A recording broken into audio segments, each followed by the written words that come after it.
sa break. Napakataas pa rin ng energy ng ating Team Pinoy. Yes!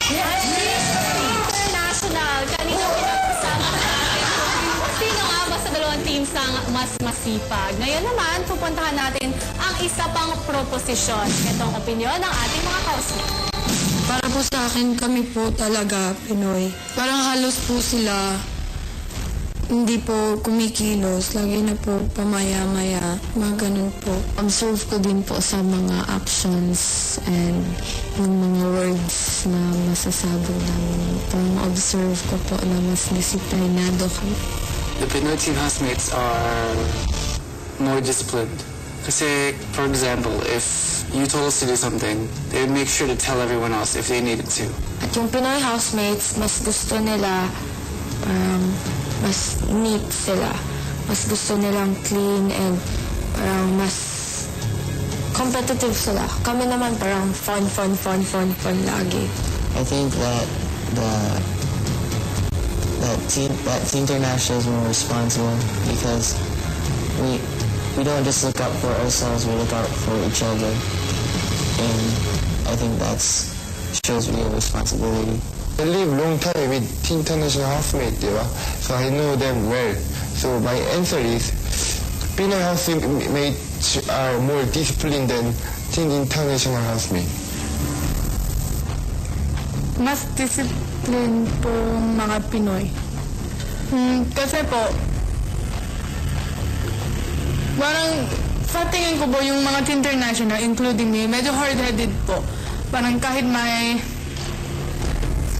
task or parang you say something to us, pero ayaw makinig. Pero yung mga Pinoy po, alam nila when to be serious and when not to be serious. Yes, they are more disciplined. And I say that because comparing the other housemates to myself and most of the housemates from the internationals, they follow the rules more than we do.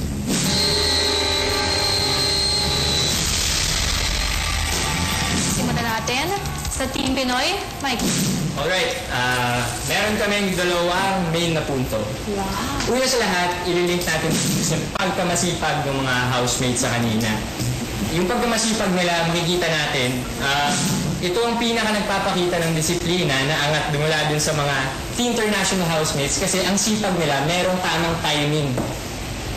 Kung kailan ka dapat masipag, dun sila masipag, hindi lang sa wake-up call. At sa sipag nila, nagkukusa na sila nagkukusa na sila linisan yung bahay at nagpapakita yung disiplina kasi yung lalabas lang yung ganong klaseng sipag sa paglilinis ng bahay kung sa sarili mo, meron ka talagang disiplina.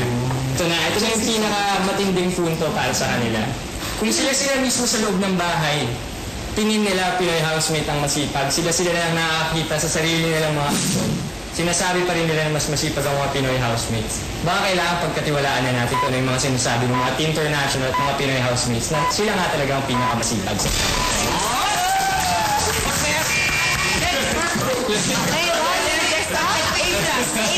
For Team Pinoy, Team International, meron kayong 1 minute. Rona.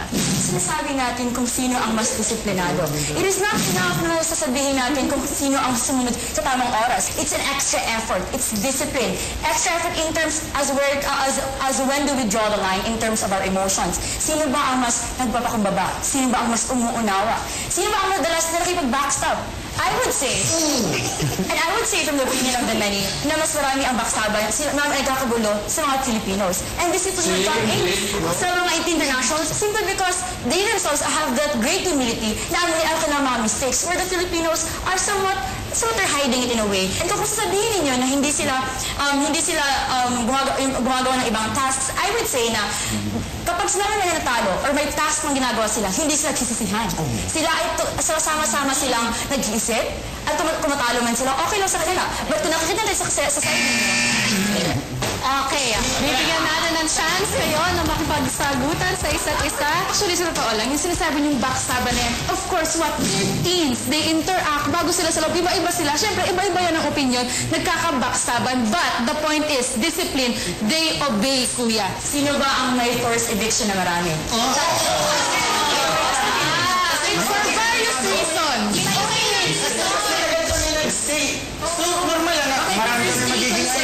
weeks pa lang, tatlo na. Intensity-wise, Kasi bago pa lang kapaan, so sunod-sunod kami. Sa tagal nyo kasi mas maraming nangyayari. At saka backstab thing. Yung international may ginaganda si Carson. She was one of those sources. pero you just don't know the feeling. Kasi ako, katulad ko, discipline ako. I didn't actually say, ay, nominate mo si Trisha, 2 points, dahil hindi. Kasi nag-usap na ako paano. Di ba? So, in a way, you're saying, amin mo, na hindi ka disciplined sa mga panahon na yun. Di ba? Because of the fact na hindi ka, hindi mo sinalo ang master than those. Yes. Not once, not twice, but thrice. Discipline, that's scary. No, humans make mistakes, di ba?